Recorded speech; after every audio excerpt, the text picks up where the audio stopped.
Hello students, welcome to our new class. आज की class series में हम डिस्कस करेंगे किस तरह से ब्रिटिश रूल स्टार्ट होता है भारत में, कैसे ब्रिटिश बंगाल पे कब्जा करते हैं। इस कॉन्टेक्स्ट में हम दो मेजर बैटल्स देखेंगे, battle of Plassey and battle of Buxar.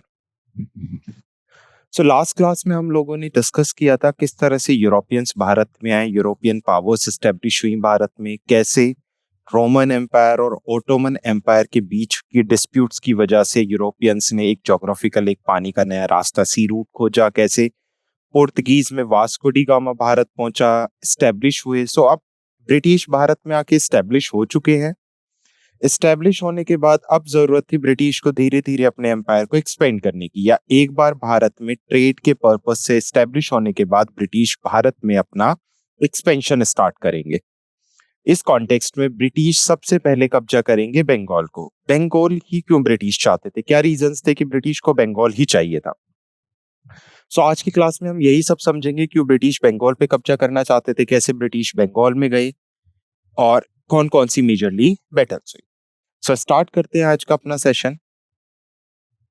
इस क्लास में हम समझेंगे ब्रिटिश एंट्री इनटू बंगाल, किस तरह से ब्रिटिश भारत में पहुंचे, क्या कंडीशन थी उस टाइम पे बंगाल की, बंगाल के नवाब कौन हुआ करते थे, कैसे नवाब वर्क करते थे, इंडिपेंडेंट थे या किसी के अंदर डोमिनियन रूल करते थे।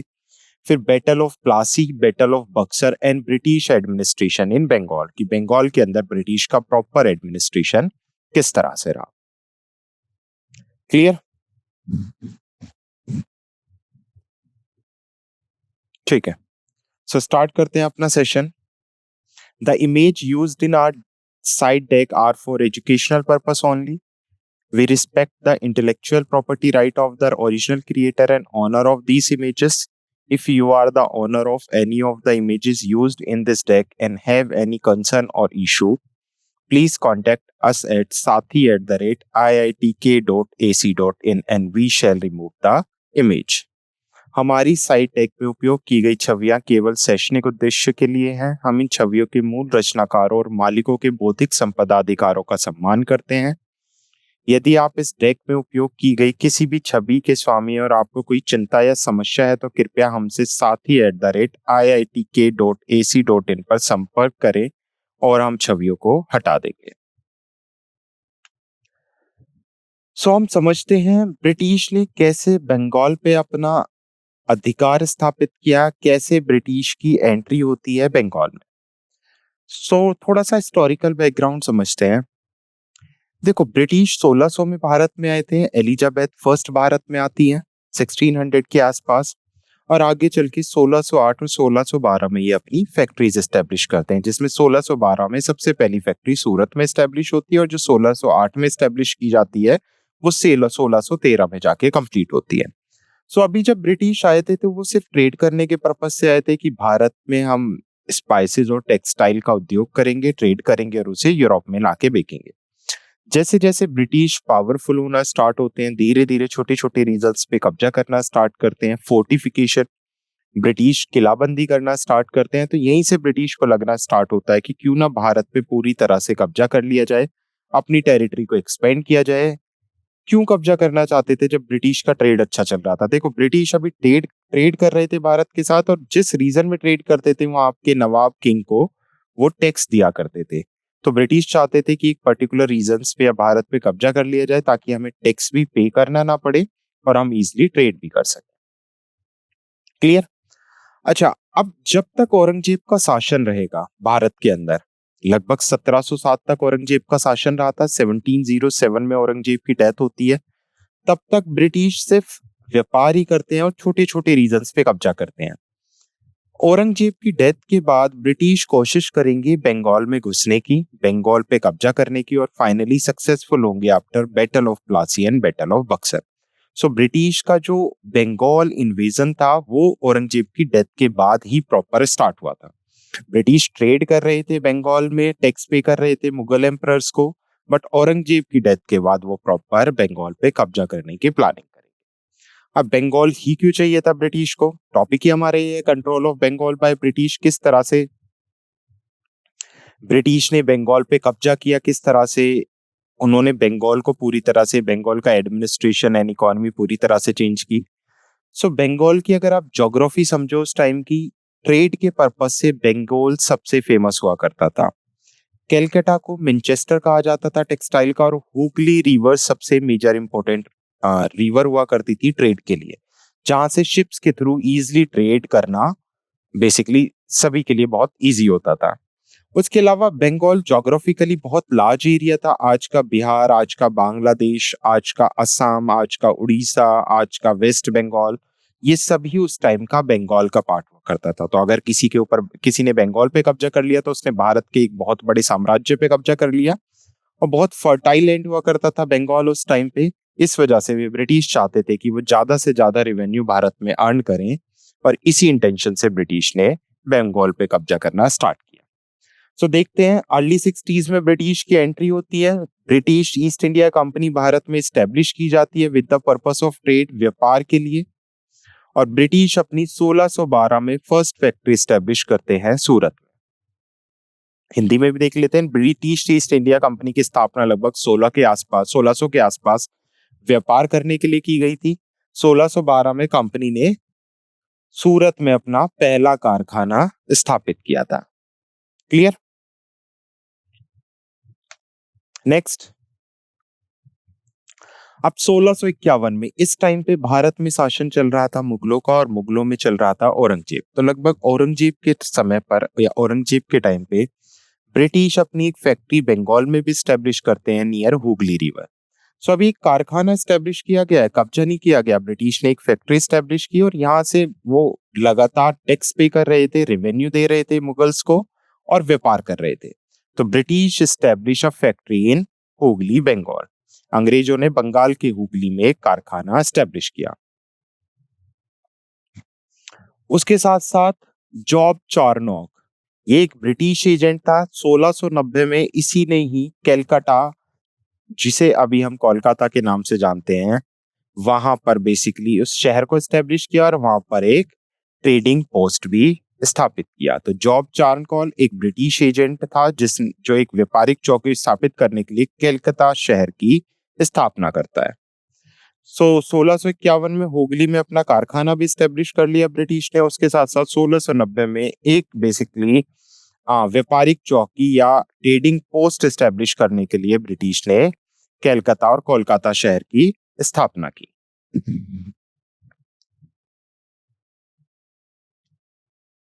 क्लियर? यहां तक समझ आया? ओके। नेक्स्ट, अब थोड़ी सी बंगाल की कंडीशंस देख लेते हैं। बंगाल की कंडीशन क्या थी इस टाइम पे, जिस टाइम पे ब्रिटिश इन्वेजन करना स्टार्ट करेंगे, या औरंगजेब के बाद बंगाल पे किसका रूल था? औरंगजेब की डेथ के बाद मुगल रूलर्स आते हैं जो काफी वीक थे। तो मुगल रूलर्स क्या करने लगे, अपने बिहाफ पर बंगाल में नवाब अपॉइंट करने लगे। तो बंगाल की देखरेख के लिए नवाब अपॉइंट होते थे after the death of Aurangzeb. Aurangzeb के टाइम पे भी अपॉइंट होते थे, बट औरंगजेब के टाइम पे मेजर सेंट्रल एडमिनिस्ट्रेशन औरंगजेब के हाथ में था। बट जैसे ही मुगल रूलर्स वीक होंगे, औरंगजेब की डेथ होगी, तो नवाब अपॉइंट किए जाएंगे जिनको मुगल रूल के अंडर शासन करना था। मींस एज अ पपेट यहाँ पर नवाब अपॉइंट किए जाएंगे बाय मुगल्स, और ये नवाब ही पूरा बंगाल का एडमिनिस्ट्रेशन देखते थे। तो यहाँ पर जो औरंगजेब की डेथ के बाद पहला नवाब अपॉइंट किया गया, उसका नाम था मुर्शिद कुली खां। कई बार डायरेक्ट क्वेश्चन में पूछा गया बंगाल का पहला नवाब बाय मुगल्स, मुगलों के थ्रू औरंगजेब की डेथ के बाद पहला नवाब मुर्शिद कुली खां अपॉइंट किया गया, जो 1717 में अपॉइंट किया जाता है और 1727 तक लगभग 10 साल तक बंगाल के ऊपर शासन करता है। क्लियर? अब इसका क्या कंट्रीब्यूशन रहा बंगाल के शासन में, बंगाल के एडमिनिस्ट्रेशन में? मुर्शिद कुली खान ने बेसिकली बंगाल की कैपिटल शिफ्ट की। बंगाल की प्रीवियस कैपिटल ढाका चली आ रही थी, इसने ढाका से मुर्शिदाबाद कैपिटल शिफ्ट की, और उसके साथ साथ जो रेवेन्यू एडमिनिस्ट्रेशन था उसमें भी काफी सारे रिफॉर्म्स किए। देन मुर्शिद कुली खान के बाद शुजाउद्दीन मोहम्मद खान, जो लगभग 1727 से 1739 तक, 1727 से 1739 तक रूलर रहता है या बंगाल का नवाब रहता है, इसे अपॉइंट किया गया। और इसने भी लगातार एडमिनिस्ट्रेटिव रिफॉर्म किए और शासन में शांति बनाए रखने के लिए भी काम किए। तो अगला सुजाउद्दीन मोहम्मद खां बना, जिसने प्रशासनिक सुधार जारी रखे और साम्राज्य में शांति बनाए रखी। नेक्स्ट नेक्स्ट आता है सरफराज खां। अगला बंगाल का नवाब सरफराज खां को बनाया गया, जो 1739 में नवाब बनेगा और 1740 तक नवाब के पद पर रहेगा। लगभग 1 साल के लिए रहा था ये नवाब। आगे चल के इसी के टाइम पे इसी का मंत्री अलवर्दी खां सरफराज खां को मार देगा और अगला बंगाल का इंडिपेंडेंट नवाब बनेगा अलवर्दी खां। अब देखो दोनों में डिफरेंस है। अभी तक जो नवाब चल रहे थे वो कहीं ना कहीं मुगलों के अंडर चल रहे थे सरफराज खां तक। सरफराज खां को जब अलवर्दी खां मारेगा तो अलवर्दी खां बेसिकली एक इंडिपेंडेंट नवाब बनेगा। तो बंगाल का पहला इंडिपेंडेंट नवाब जिसने जो मुगल के अधीन नहीं था, बेसिकली मुगल के अंडर काम नहीं कर रहा था, वो था अलवर्दी खां, जो लगभग 1740 से 1756 तक बंगाल का नवाब रहा। इसका क्या कंट्रीब्यूशन रहा? इसने सरफराज खां को डिफीट किया, जैसे हमने पढ़ा अभी इसने सरफराज खां को हराया था। And also he defended Bengal against Maratha invasion. तो इसके टाइम पे मराठास ने भी कोशिश की थी बंगाल पे कब्जा करने की, तो इसने मराठास को भी हराया था बंगाल पे कब्जा करने के लिए। तो अलवर्दी खां इसने सरफराज को हराया, उसके साथ साथ मराठा आक्रमणों के खिलाफ भी बंगाल की और बंगाल की रक्षा की। क्लियर?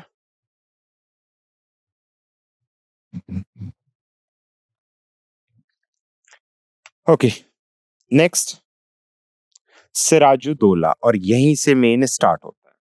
सिराजुद्दौला कैसे बना, क्या बना, ये समझते हैं एक बार थोड़ा सा। इससे पहले चल रहा है अलवर्दी खां। हमने समझा 1740 से 1756 तक अलवर्दी खां बंगाल का नवाब रहा था। अब अलवर्दी खां के सामने चैलेंज था, इसका कोई उत्तराधिकारी नहीं था, इसका कोई बेटा नहीं था जो आगे चल के सत्ता को संभाल सके। 3 बेटियां थी अलवर्दी खां के। अब अलवर्दी खां क्योंकि बूढ़ा हो चला था, उसे किसी ना किसी को आगे साम्राज्य देना था, तो अलवर्दी खां क्या करता है, अपने सन इन लॉ, अपनी बड़ी बेटी के हस्बैंड सिराजुद्दौला को नेक्स्ट रूलर बना देता है और यहीं से बंगाल की पूरी सत्ता बदल जाती है। तो अगला रूलर अलवर्दी खां का बड़ा दामाद सन इन लॉ सिराजुद्दौला बनता है, जो 1 साल तक रूल करता है और इसी के टाइम पे ब्रिटिश इन्वेजन होता है। क्लियर?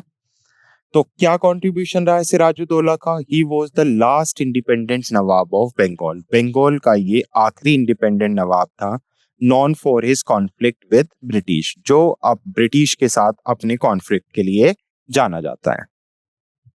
सो सिराजुद्दौला से हमें समझना है, सिराजुद्दौला के बाद ये टॉपिक बहुत इंपॉर्टेंट हो जाता है क्योंकि यहीं से बैटल्स निकल के आती हैं, ब्लैक होल ट्रेजेडी निकल के आती है। अब थोड़ा सा एडमिनिस्ट्रेशन समझो उस टाइम का क्या चल रहा होगा। बड़ी बेटी का हस्बैंड जो राजा है उसका कोई उत्तराधिकारी नहीं है। सो जो मिनिस्टर्स होंगे वो ताक में होंगे कि किसी भी तरह से वो कब्जा कर ले एम्पायर पे। जो कजन्स होंगे वो सोच रहे होंगे कि वो कब्जा कर लें क्योंकि जो राजा है उसका उत्तराधिकारी नहीं है। सो राजा किंग अचानक से क्या करेगा, अपने दामाद को सन इन लॉ बनाएगा। तो जो 2 अदर बेटियां और उनकी फैमिली वाले थे वो सिराजुद्दौला के अगेंस्ट हो गए। बहुत सारे मिनिस्टर्स जो सत्ता की चाह रखते थे वो सिराजुद्दौला के अगेंस्ट हो गए। उसके साथ साथ कजन्स भी सिराजुद्दौला के अगेंस्ट हो गए।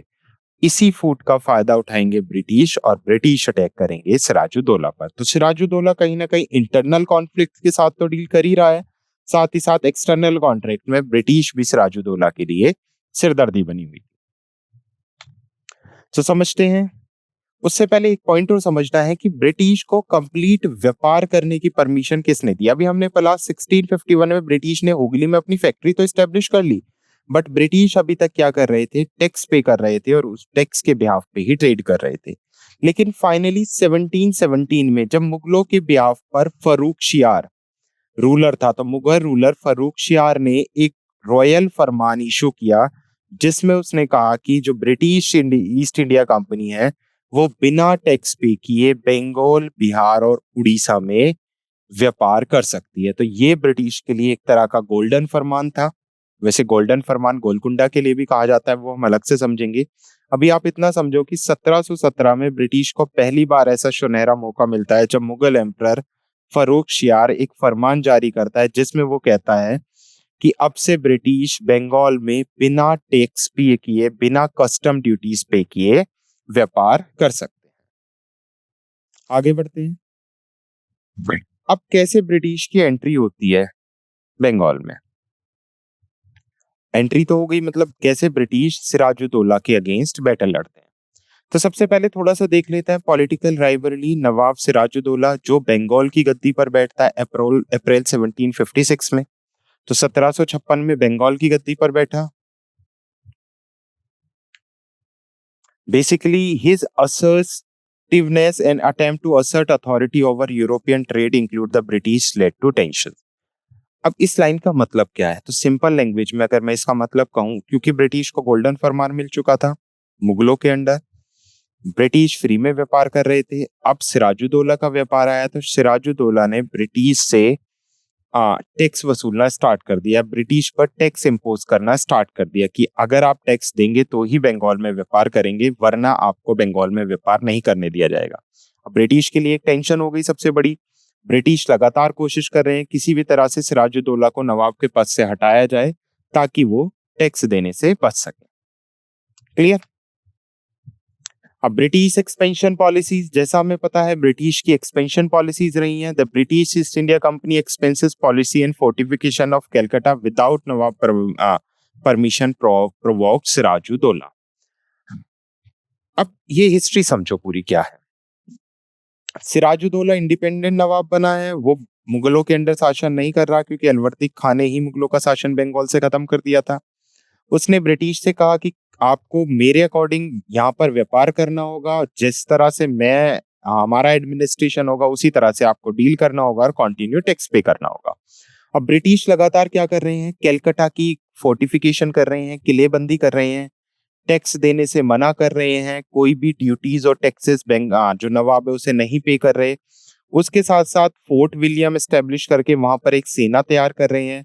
तो इन सब चीजों की वजह से कहीं ना कहीं सिराजुद्दौला को लगता है कि ब्रिटिश किसी भी टाइम बगावत कर सकते हैं रूलर के खिलाफ, किसी भी टाइम ब्रिटिश सिराजुद्दौला पे अटैक कर सकते हैं।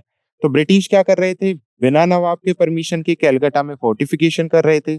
उसके अलावा ना तो ब्रिटिश ट्रेड का मिसयूज कर रही थी ईस्ट इंडिया कंपनी, जो उन्हें प्रिविलेजेस मिले हुए थे, और ना ही वो टैक्स और ड्यूटीज पे कर रही थी, जिस वजह से बंगाल का नवाब बहुत नाराज हुआ या सिराजुद्दौला बहुत नाराज हुआ। अब सिराजुद्दौला जब नाराज होगा बेसिकली ब्रिटिश से, तो वो फोर्ट विलियम पे अटैक कर देगा। जो ब्रिटिश ने फोर्ट विलियम बनाया था वहां पर वो अटैक करेगा। इस फोर्ट विलियम पे जब वो अटैक करता है तो वो कुछ ब्रिटिश सोल्जर्स को, ब्रिटिश पर्सन को अरेस्ट कर लेता है। ब्रिटिश पर्सन को अरेस्ट करने के बाद वो उन्हें एक छोटे से रूम में डाल देता है, जिसमें बोला जाता है लगभग 143, 143 और 146 पर्सन थे, जहां पर नेक्स्ट डे सिर्फ 23 लोग ही जिंदा बचते हैं, बाकी सबकी सफोकेशन की वजह से डेथ हो जाती है। और इसी इंसिडेंट्स को कहा जाता है black hole tragedy of Calcutta. So British ने ना तो टैक्स पे किया, ब्रिटिश ने फोर्टिफिकेशन करना स्टार्ट कर दिया विदाउट द परमिशन ऑफ नवाब। उसके साथ साथ ब्रिटिश आ, अपनी आर्मी ट्रेंड कर रहे हैं फोर्ट विलियम पे। तो जब ये बात नवाब को पता चलती है, नवाब फोर्ट विलियम पे अटैक करते हैं, वहां से ब्रिटिश 146 सोल्जर्स को कैप्चर करते हैं और उन्हें अरेस्ट करके एक छोटी सी जेल में डाल देते हैं। क्योंकि गर्मी का महीना था, जून का महीना था, बहुत छोटा कमरा था जहाँ पे 20-30 लोग आ सकते थे। सिराजुद्दौला ने 146 लोगों को डाला तो वहां पर अगले ही दिन सिर्फ 23 लोग जिंदा बचे, बाकी सबकी डेथ हो गई। और इस इंसिडेंट्स को इतिहास में black hole tragedy, black hole की घटना के नाम से जाना जाता है, या इसे काल कोठनी की घटना भी कहा जाता है। क्लियर? सो ये जो ब्लैक होल ट्रेजेडी है ये 1756 में हुआ था, जिसमें सिराजुद्दौला कलकत्ता में बहुत सारे ब्रिटिश ऑफिसर्स और सिविलियंस को एक स्मॉल डंकन में डाल देता है, जिस वजह से सफोकेशन की वजह से बहुत सारे लोगों की डेथ होती है। अब क्योंकि बहुत सारे ब्रिटिश ऑफिसर्स की डेथ हुई थी तो ब्रिटिश शांति से नहीं बैठेंगे, और इसी वजह से ब्रिटिश अटैक कर देते हैं सिराजुद्दौला के ऊपर, जिसे बैटल ऑफ प्लासी के नाम से जाना जाता है। तो ब्लैक कहीं ना कहीं battle of Plassey black hole tragedy का ही रिजल्ट था। ब्लैक होल ट्रेजेडी में सिराजुद्दौला ने ब्रिटिश सोल्जर को मारा, उन्हें एक काल कोठरी में डाल दिया जहां पर दम घुटने की वजह से बहुत सारे लोगों की मौत हो गई। तो इसी वजह से ब्रिटिश ने सोचा कि क्यों ना अब सिराजुद्दौला पे अटैक किया जाए और पूरी तरह से बंगाल पे कब्जा कर लिया जाए।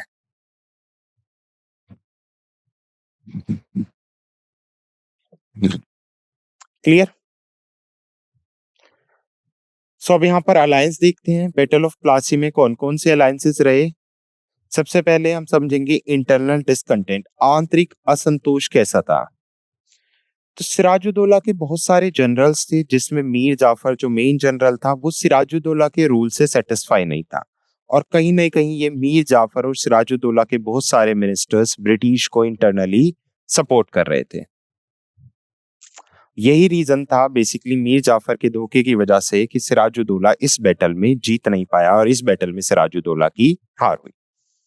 सो इंटरनल डिसकॉन्टेंट, जिसमें सिराजुद्दौला के जनरल्स और मीर जाफर सिराजुद्दौला के रूलिंग से, उसके रूल करने के तरीके से खुश नहीं थे, तो वो ब्रिटिश के साथ जाके मिल जाएंगे।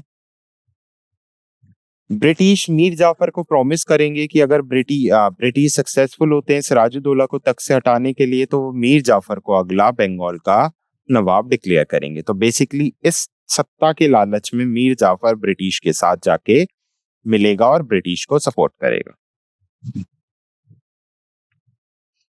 सो देखते हैं detail of battle of Plassey. तो बैटल ऑफ प्लासी 23 जून 1757 को, प्लासी एक जगह है on the bank of Bhagirathi river and ये लगभग 150 किलोमीटर दूर है नॉर्थ कलकत्ता से, जिसे अभी कोलकाता के नाम से जाना जाता है, जहां पर ये बैटल कर हुई थी।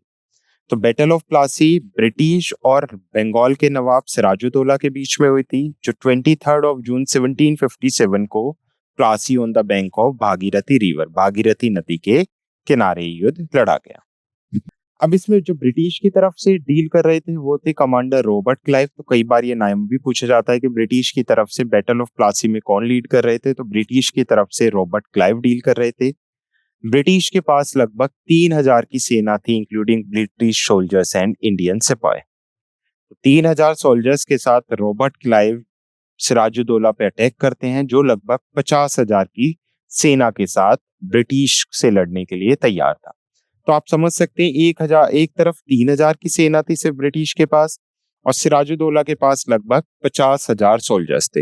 लेकिन इस बैटल में आगे चल के फिर भी ब्रिटिश जीतेंगे, तो वो भी हम समझेंगे कि क्यों ब्रिटिश ने बैटल ऑफ प्लासी जीती, क्या रीजंस रहे बैटल ऑफ प्लासी के, या कौन सी मिलिट्री टैक्टिक्स थी जो ब्रिटिश ने इस्तेमाल की। क्लियर।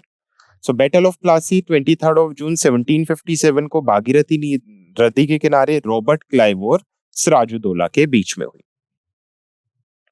अगर हम बंगाल की तरफ से देखें तो यहाँ पर बंगाल का जो कमांडर जो था, नवाब था, वो था सिराजुद्दौला, जो लगभग 50,000 सोल्जर्स के साथ, जिसमें इन्फेंट्री, कैवलरी एंड आर्टिलरी यानी तीनों तरह की सेनाएं, पैदल सेना, घुड़सवार सेना और तोपखाना, तीनों शामिल।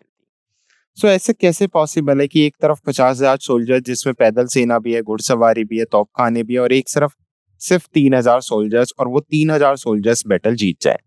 तो इसके पीछे रीजन रहा मीर जाफर। मीर जाफर सिराजुद्दौला के टाइम पे मिलिट्री हेड हुआ करता था। वो 1/3 सेना को लेके ही नहीं पहुंचता इस बैटल में, जिससे सिराजुद्दौला का मोरल डाउन हो जाता है। और बहुत सारे ऐसे जनरल्स थे जिसमें जो बेसिकली सपोर्ट नहीं कर रहे थे सिराजुद्दौला को इस बैटल में, जिससे लैक ऑफ कोऑर्डिनेशन की वजह से सिराजुद्दौला बैटल ऑफ प्लासी को हार जाता है। तो कॉज ऑफ बैटल, थोड़ा सा कॉर्स ऑफ बैटल समझ लेते हैं, युद्ध कैसे हुआ। इनिशियल पोजीशन, सबसे पहले तो जो ब्रिटिश फोर्स थी वो काफी कम थी, बट उनकी जो रणनीति थी, जो प्रिपरेशन थी, वो बहुत स्ट्रांग थी। उसके अलावा ब्रिटिश ऑलरेडी मीर जाफर के साथ एक एग्रीमेंट साइन कर चुके थे, जिसमें ब्रिटिश ने कहा था कि मीर जाफर बहुत सारी ट्रूप को लेकर इस युद्ध में नहीं पहुंचेगा, वो इस युद्ध से बाहर रहेगा, वो ब्रिटिश को सपोर्ट करेगा और सिराजुद्दौला को धोखा देगा। अगर वो ऐसा करता है और ब्रिटिश इस बैटल को जीत जाते हैं, तो आगे चल के उसे बंगाल का नवाब बनाया जाएगा। So they relied heavily on the promise of non interference by Mir Jafar and his troops. तो कहीं ना कहीं ये मीर जाफर के ऊपर पूरी तरह से निर्भर थे कि मीर जाफर अपनी सेना को लेके नहीं पहुंचेगा। अब मीर जाफर बिल्कुल ऐसा ही करता है, वो विश्वासघात करता है सिराजुद्दौला के साथ। तो during the battle Mir Jafar and his contingent stood inactive, which betray Sirajuddaula, जिससे सिराजुद्दौला को धोखा मिला, और इसी धोखे की वजह से 50,000 सोल्जर्स होने के बावजूद भी सिराजुद्दौला इस युद्ध को हार जाता है। क्लियर।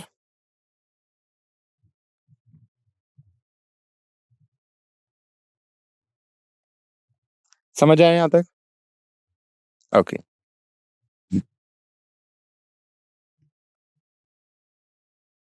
चलो आगे देखते हैं अब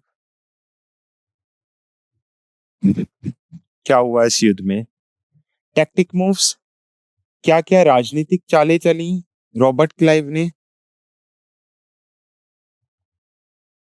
basically Robert Clive utilize superior artillery, उसने बहुत बेसिकली अच्छी क्वालिटी की आर्टिलरी तोपखानों का इस्तेमाल किया and static positioning to inflict significant damage on nawab force, और इस तरह से स्ट्रेटेजिक टेक्निक्स बनाई जिससे वो इजीली नवाब जो था बंगाल का उसको हरा सके।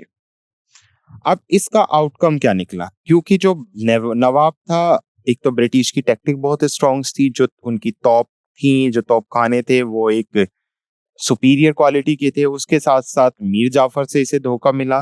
तो इन सब रीजन की वजह से the nawab force were demoralized by betrayal and effective British tactics leading to decisive British victory, और फाइनली इस युद्ध में ब्रिटिश की फतह हुई। तो आप सिंपली समझ सकते हैं हुआ क्या, अगर मैं वन लाइनर में बात करूं, एक सीधा सिंपल सी टर्म्स में बात करूं। सो ब्रिटिश को सबसे पहले मौका मिल गया फ्री में व्यापार करने का बंगाल में, लेकिन जब सिराजुद्दौला का शासन आया तो उसने डिमांड कर दी टैक्सेस की। उसके अलावा ब्रिटिश अपनी मनमानी कर रहे थे, अपने अकॉर्डिंग फोर्टिफिकेशन कर रहे थे, जो सिराजुद्दौला को बिल्कुल पसंद नहीं आ रहा। उसने ब्रिटिश फोर्ट पर अटैक कर दिया, जहां पर उसने कुछ सोल्जर्स को कैप्चर किया और उन्हें कालकोठरी में डाल दिया, जहां पर अगले दिन सफोकेशन की वजह से उनकी डेथ हो गई, जिसे ब्लैक होल ट्रेजेडी के नाम से जाना गया। अब ब्लैक होल ट्रेजेडी का ही रिजल्ट था ब्रिटिश रॉबर्ट क्लाइव, जो ब्रिटिश ऑफिसर्स थे, उन्होंने सिराजुद्दौला पर अटैक किया, जिसे बैटल ऑफ प्लासी कहा गया। इस बैटल में मीर जाफर ब्रिटिश को सपोर्ट करेगा, जिस वजह से सिराजुद्दौला की हार होती है और ब्रिटिश कब्जा कर लेते हैं बंगाल पर। सो बैटल ऑफ प्लासी के बाद ब्रिटिश ने कब्जा कर लिया बंगाल पर। सो क्या पॉलिटिकल चेंजेस आए आफ्टर बैटल ऑफ प्लासी? तो बैटल ऑफ प्लासी के बाद सिराजुद्दौला का जो शासन था वो पूरी तरह से खत्म हो गया, एंड हो गया। सिराजुद्दौला का रूल खत्म हुआ और उसकी जगह मीर जाफर को नवाब ऑफ बंगाल बनाया गया ब्रिटिश की तरफ से। सो इसे इंडिपेंडेंट नवाब नहीं बनाया गया था, मीर जाफर को बेसिकली ब्रिटिश के बिहाफ पे बंगाल का नवाब बनाया गया। सो मीन्स अब इसे ब्रिटिश के अकॉर्डिंग रूल करना था, जिस तरह से ब्रिटिश बोलेंगे उस तरह से इसे शासन करना था। क्लियर? सो राजनीतिक परिवर्तन में सिराजुद्दौला को पकड़ लिया गया और उसे मार दिया गया, और मीर जाफर को बंगाल का अगला नवाब बना दिया गया। ब्रिटिश पॉलिटिकल कंट्रोल, अब क्योंकि बंगाल तो मीर जाफर था, बट कहीं ना कहीं पॉलिटिकली बंगाल पूरा ईस्ट इंडिया कंपनी के पास आ गया, तो जितने भी राइट्स थे बंगाल के वो सब ईस्ट इंडिया कंपनी के पास आए, और Mir Jafar dominion type nawab British में रूल करेगा। So although Mir Jafar was the nawab, Mir Jafar नवाब था, बट जो रियल पावर्स थी वो ईस्ट इंडिया कंपनी के पास थी। तो सारी पावर्स ईस्ट इंडिया कंपनी के पास थी, and this marking the beginning of British political dominance in Bengal, और इसी ने बंगाल में ब्रिटिश राजनीतिक प्रभुत्व की शुरुआत की। इकोनॉमिकली इम्पैक्ट क्या पड़ा? अब ब्रिटिश का मेन इंटेंशन ही था रिवेन्यू जनरेट करना, क्योंकि बंगाल ट्रेड की पर्सपेक्टिव से, एग्रीकल्चर के पर्सपेक्टिव से बहुत धनी राज्य था, बहुत वेल्थी राज्य था। तो ब्रिटिश ने एक्वायर कर ली सारी वेल्थ बंगाल से, जिसमें बहुत सारा पैसा, ज्वेलरी और लैंड्स और वार इंडेमनिटी इंक्लूड थी। तो अंग्रेजों ने बंगाल से काफी धन अर्जित किया, जिसमें उन्होंने युद्ध की क्षतिपूर्ति करने के लिए भारी मात्रा में धन, जवाहरात और भूमि को कैप्चर कर लिया था, और जमीन को कैप्चर कर लिया था। क्लियर? ओके, सो ये थी बैटल ऑफ प्लासी। हमने अब तक समझ लिया ब्रिटिश की entry into Bengal, British Bengal में एंटर कर चुके हैं। उसके अलावा बंगाल पे कैसे नवाब आए औरंगजेब की डेथ के बाद, और कैसे फिर बैटल ऑफ प्लासी में ब्रिटिश ने कब्जा करके मीर जाफर को एक पपेट की तरह अपॉइंट किया नवाब, और खुद जितने भी राइट्स थे वो अपने पास रिजर्व कर लिया। अब कॉन्सिक्वेंसेस क्या थे बैटल के? जैसे अभी हमने समझाया, the British gain control of a Bengal rich revenue system, British ने जो बंगाल का एक रिच रिवेन्यू सिस्टम था उस पर पूरी तरह से अलाउ कर लिया। और वहां से जो उन्हें फंड मिला उसने हेल्प की ब्रिटिश को आगे भारत में एक्सपेंड करने के लिए। क्लियर? तो जिससे उन्होंने भारत में आगे विस्तार करने के लिए धन उपलब्ध कराने में सहायता मिली। उसके अलावा स्ट्रेटेजिक एडवांटेज क्या मिला?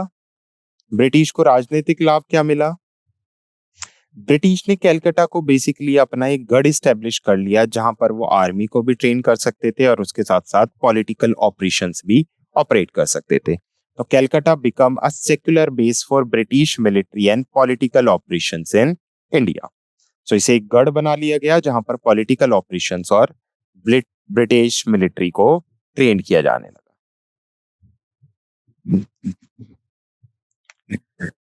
Next, expansion. The British used their control over Bengal as a springboard for further territorial acquisitions in basically India। तो अंग्रेजों ने बंगाल पर अपना नियंत्रण का उपयोग भारत में आगे बढ़ाने के लिए, क्षेत्रीय अधिग्रहण करने के लिए स्प्रिंग बोर्ड के रूप में इस्तेमाल किया। ओके, अब लॉन्ग टर्म कॉन्सिक्वेंसेस क्या निकले इसके? जो ब्रिटिश ने बंगाल पे कब्जा किया था, इसके क्या क्या लॉन्ग टर्म कॉन्सिक्वेंसेस थे? इस बैटल के बाद बेसिकली मुगल साम्राज्य का पतन होना स्टार्ट हो गया। कैसे? क्योंकि बंगाल पे मुगलों का कब्जा था। अब ब्रिटिश ने इंडिपेंडेंटली बंगाल को कब्जा कर लिया, तो कहीं कहीं ना कहीं मुगल जो पावर्स थी वो कमजोर पड़ने लगी ब्रिटिश के सामने, और ब्रिटिश एक सुप्रीम पावर निकल के आया जिसने इतने बड़े बंगाल जैसे रीजन पे कब्जा कर लिया। तो ये जो बैटल थी इसने मार्क किया significant decline in Mughal authority in India. तो सबसे पहला पॉइंट तो ये था। उसके अलावा it preludes to British Raj. Eventually the battle of Plassey ने ही ब्रिटिश रूल की नींव रखी थी भारत के अंदर, जो आगे चल के ब्रिटिश ने 1858 के रिवोल्ट के बाद प्रॉपरली या औपचारिक रूप से, ऑफिशियल रूप से एस्टेब्लिश की। सो अंततः संपूर्ण भारत पर ब्रिटिश शासन की नींव रखी गई, जिसे 1858 में ब्रिटिश राज की स्थापना के साथ औपचारिक रूप दिया गया। डन? सो ये था basically complete consequences of battle of Plassey. अब पोस्ट बैटल ऑफ प्लासी या वो सीरीज जब हम बढ़ रहे हैं बैटल ऑफ बक्सर की तरफ, कि अब क्या हुआ ऐसा कि बैटल ऑफ बक्सर हुई। सो वन लाइनर में अगर मैं सिंपली समझाऊं तो मीर जाफर को रूलर बना दिया गया था, बंगाल का नवाब बना दिया गया था, बट मीर जाफर लायक नहीं था। ब्रिटिश सेटिस्फाई नहीं थे मीर जाफर के पॉलिटिकल और एडमिनिस्ट्रेटिव कंट्रोल से। वो कठपुतली की तरह तो काम कर रहा था 1757 में बैटल ऑफ प्लासी के बाद, बट जो ब्रिटिश चाहते थे वो उस तरह से रूल नहीं कर पा रहा था, मतलब वो एक लायक रूलर नहीं था। तो आगे चल के होता क्या है, 1760 में मीर जाफर को नवाब के पद से हटाया जाता है और मीर जाफर के सन इन लॉ मीर कासिम को बंगाल का अगला नवाब बनाया जाता है। सो बैटल ऑफ प्लासी खत्म होती है 1757 में, जिसका रिजल्ट होता है कि ईस्ट इंडिया कंपनी कंट्रोल कर लेती है बंगाल में और मीर जाफर को एज अ पपेट अगला नवाब इंस्टॉल किया जाता है। मीर जाफर अगला नवाब इंस्टॉल तो हो गया, बट मीर जाफर कैपेबल नहीं था to manage the administration of Bengal, और उसके साथ साथ जो कंपनी की डिमांड्स थी उसको भी ये फुलफिल नहीं कर पा रहा था, जिस वजह से ब्रिटिश 1760 में मीर जाफर को हटाते हैं और मीर कासिम को बंगाल का अगला नवाब नियुक्त करते हैं। सो अब नया नवाब आ गया, मीर कासिम। क्लियर? तो देखो किस तरह से पॉलिटिकल चेंजेस हुए हैं। इन पॉलिटिकल चेंजेस की वजह से ही आगे चल के बैटल ऑफ बक्सर होगी। अब मीर कासिम रूल बन गया। अब मीर कासिम बना तो रूलर एज अ पपेट ही है, इसे ब्रिटिश के अंडर रूल करना था, बट मीर कासिम ने अपना शासन करना स्टार्ट कर दिया। था ये ब्रिटिश का रूलर, बट इसने क्या किया, धीरे धीरे जो कंपनी थी, ईस्ट इंडिया कंपनी थी, उसको पावर को कम करना स्टार्ट किया। इसने अपने अकॉर्डिंग बिना ब्रिटिश से पूछे डिसीजंस लेने स्टार्ट कर दिए बंगाल के अंदर, जो ब्रिटिश को बिल्कुल पसंद नहीं आया। इसी वजह से ब्रिटिश ने मीर कासिम पर अटैक किया, जिसे बैटल ऑफ बक्सर कहा गया। तो एक बार देख लेते हैं Mir Qasim reforms and conflicts. Mir Qasim के टाइम पे कौन कौन से सुधार हुए और कौन कौन से संघर्ष हुए। तो सबसे पहले हम बात करेंगे एडमिनिस्ट्रेटिव रिफॉर्म्स की। तो Mir Qasim attempted to reform the administration and military.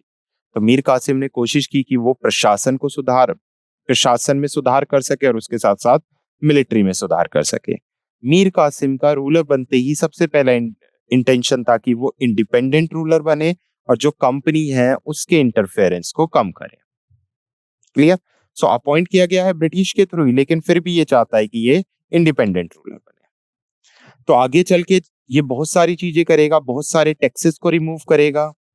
So he efforts to regain control over Bengal financial, ये बंगाल की जो फाइनेंस था, जो वित्त था, जो राजस्व था, उस पे कंट्रोल करना स्टार्ट करता है, जिसमें ये बहुत सारे टैक्सेस को अबॉलिश कर देता है बिना ब्रिटिश के परमिशन के, जो डायरेक्ट चैलेंज करता है ब्रिटिश कंपनी की इकोनॉमिकल इंटरेस्ट को। उसके साथ साथ जो मीर कासिम था वो ब्रिटिश की फाइनेंशियल कैपिटल को भी चेंज करता है, या कलकत्ता की फाइनेंशियल कैपिटल को भी चेंज करता है। सो ये बेसिकली ब्रिटिश की जो कैपिटल है या जो कलकत्ता की कैपिटल है, बिना ब्रिटिश के परमिशन के उसे मुंगेर ट्रांसफर कर देता है। अब मुंगेर क्यों लेके गया? कलकत्ता कैपिटल थी, मेन सेंट्रल कलकत्ता था, बट कलकत्ता में कहीं ना कहीं कंपनी का इन्फ्लुएंस ज्यादा था, तो ये कैपिटल शिफ्ट कर देता है मुंगेर, ताकि कंपनी का इन्फ्लुएंस कम हो सके। अब ब्रिटिश के राज्य में ब्रिटिश का एम्पायर है, ब्रिटिश ने जीता है, ब्रिटिश ने मीर कासिम को अपॉइंट किया है, लेकिन फिर भी मीर कासिम बिना ब्रिटिश से परमिशन लिए बहुत सारे मेजर चेंजेस कर रहा था लगातार, जिस वजह से ब्रिटिश हताश होते हैं और कोशिश करते हैं मीर जाफर को उसके पद से हटाने के लिए।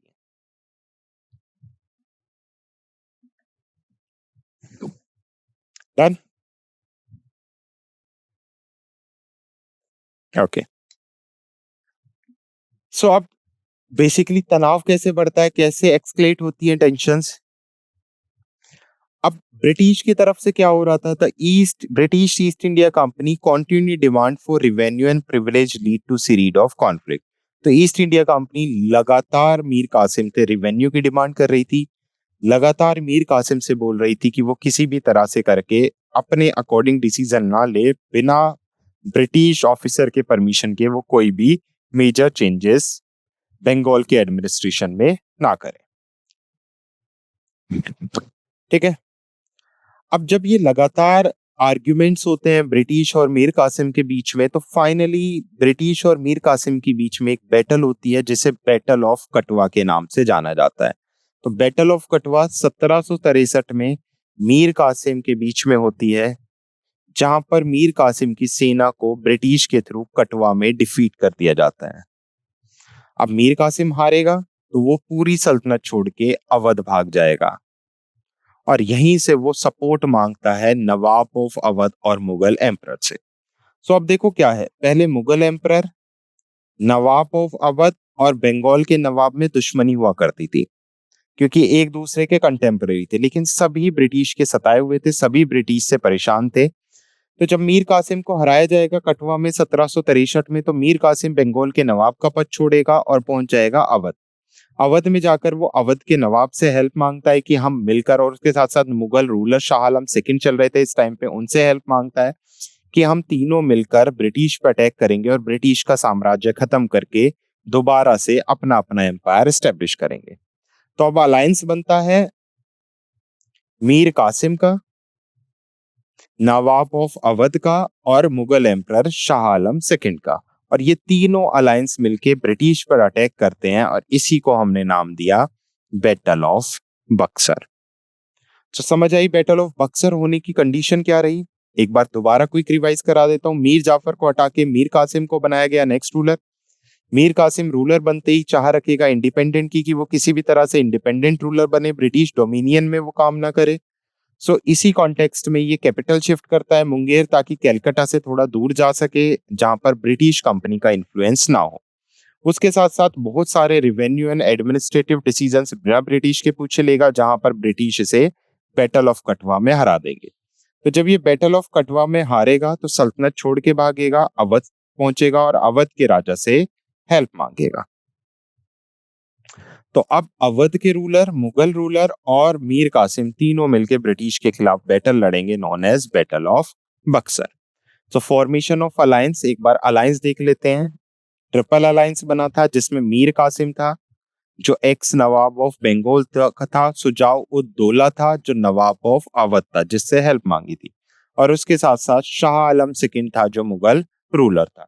ये तीनों अलायंस बनाते हैं अपोज द ब्रिटिश, ताकि ये ब्रिटिश को क्या कर सके, अपोज कर सके। तो सुजाउद्दौला, शाह आलम सेकंड और मीर कासिम तीनों मिलकर ब्रिटिश पर अटैक करेंगे और इसी बैटल को नाम दिया जाएगा battle of Buxar. So battle of Buxar की अगर मैं बात करूं, ये 22 अक्टूबर 1764 को बक्सर, जो बिहार में एक जगह है गंगा नदी के किनारे, वहां पर लड़ी गई थी between three alliance and British. British की तरफ से यहाँ पर हेक्टर मुनरो होंगे और इधर थ्री अलायंस में तीन मेजर अलायंसेस होंगे, Shah Alam second, nawab of Awadh and Mir Kasim. Clear? So एक बार ब्रिटिश की तरफ से देख लेते हैं।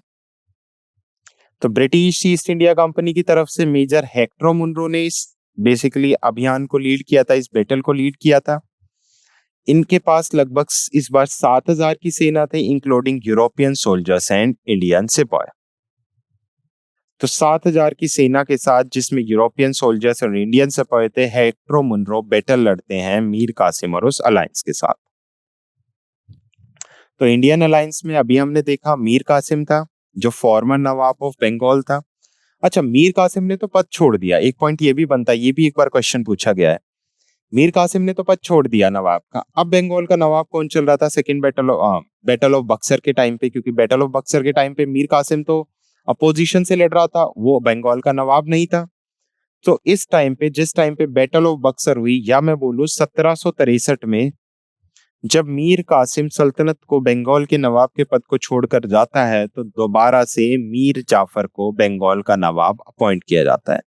तो ये पॉइंट भी याद रखना है, ड्यूरिंग बैटल ऑफ बक्सर, जिस टाइम पे बैटल ऑफ बक्सर हुई थी, उस टाइम पे मीर जाफर को बंगाल का नवाब अपॉइंट किया गया था। तो बैटल ऑफ बक्सर के टाइम पे मीर जाफर बंगाल का नवाब था।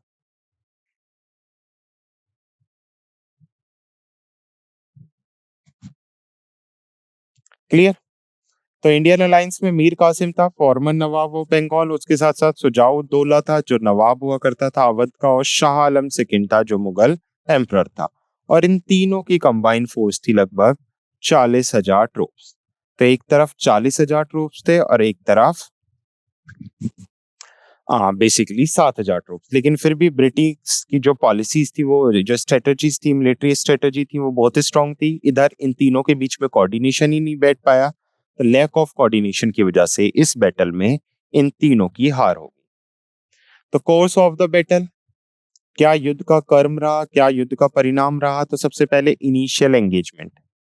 तो अगर इनिशियल एंगेजमेंट की बात करें, तो ये जो युद्ध की शुरुआत थी, ये हुई थी गंगा नदी के किनारे से। सो गंगा नदी के किनारे बिहार में ये युद्ध लड़ा जाता है। द इंडियन अलायंस, जो इंडियन अलायंस थी, जो तीन अलायंस थी, उनके पास काफी सारी सुपीरियरिटीज थी, बहुत सारे सोल्जर्स थे। उसके बाद भी due to lack of coordination and different among the alliances, ये काफी चैलेंजेस फेस करते हैं इस बैटल के अंदर।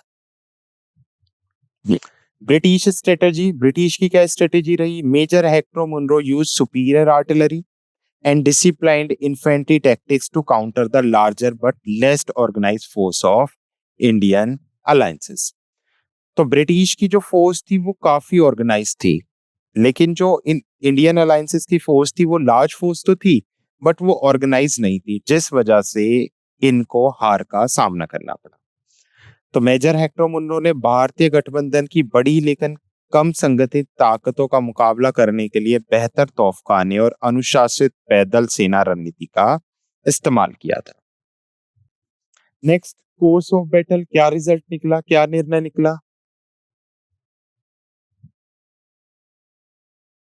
बेसिकली इसमें हुआ क्या, जो ब्रिटिश सेना थी उसने जो अलायंस था उसके ऊपर घुड़सवारी हमले को विफल कर दिया तथा दुश्मनों की रेखाओं को तोड़ने के लिए तोपों का इस्तेमाल किया गया। तो कैनन्स का इस्तेमाल किया गया, आर्टिलरीज का इस्तेमाल किया गया, उसके अलावा कैवलरी का इस्तेमाल किया गया।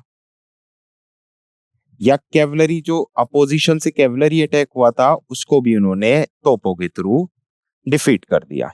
आउटकम क्या निकला?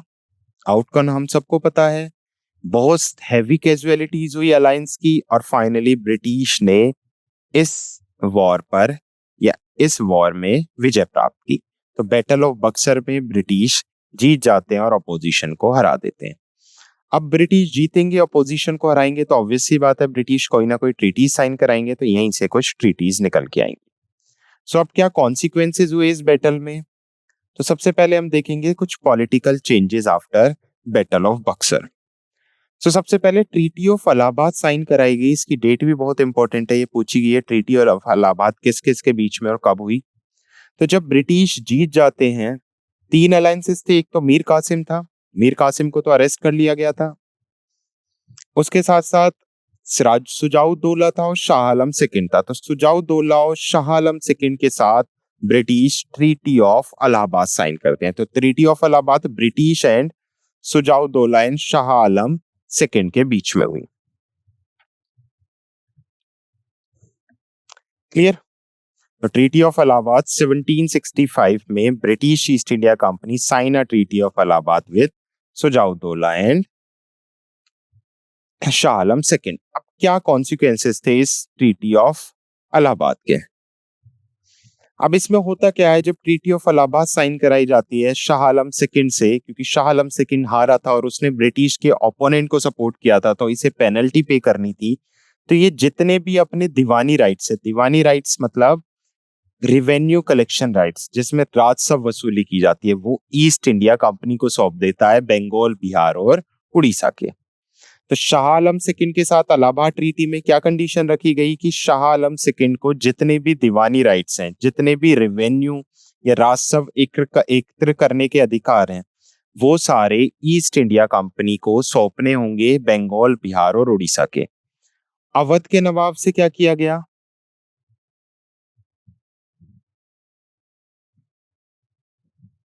अवध के नवाब को या अवध को बफर स्टेट डिक्लेयर किया गया। बफर स्टेट से मतलब क्या है? डोमिनियन स्टेट, जहां पर सारे डिसीजंस ब्रिटिश लेंगे, बट जो एडमिनिस्ट्रेशन है वो नवाब डील करेगा।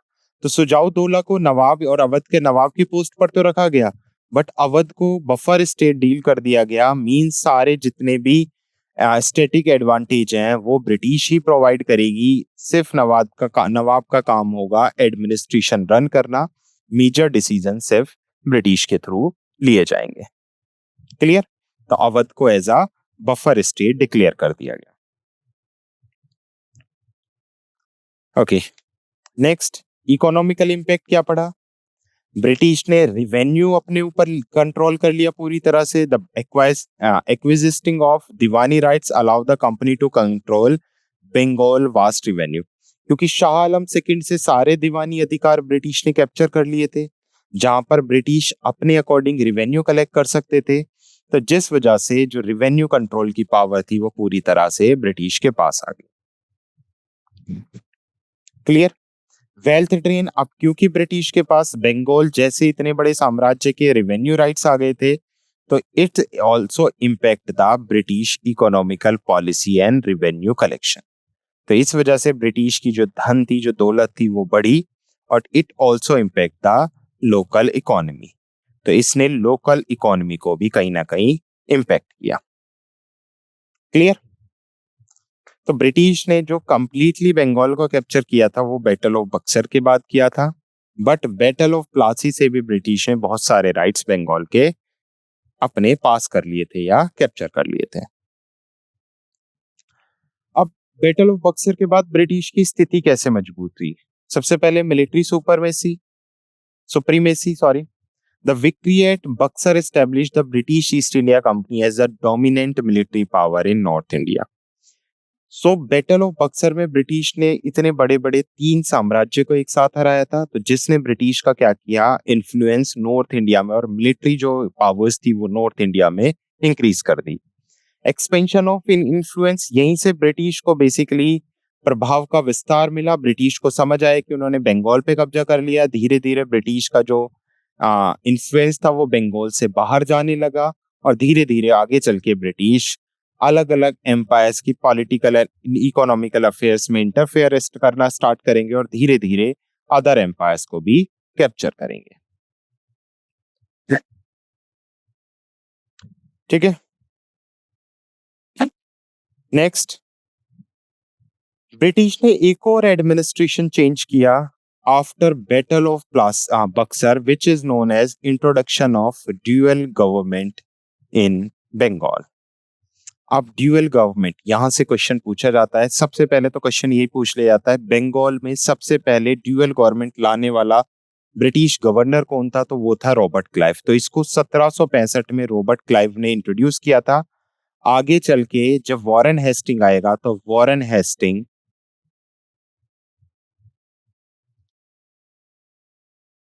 इस ड्यूअल गवर्नमेंट को रिमूव कर देगा। तो आपको दो नाम याद रखने हैं। सबसे पहले तो अभी ड्यूअल गवर्नमेंट भी मैं एक्सप्लेन करूंगा, ड्यूअल गवर्नमेंट का मतलब क्या है।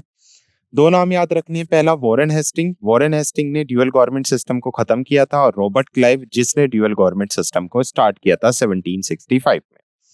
अब ड्यूअल गवर्नमेंट क्या था? ड्यूअल से नाम समझ आ रहा है, दो सरकार, दोहरी सरकार।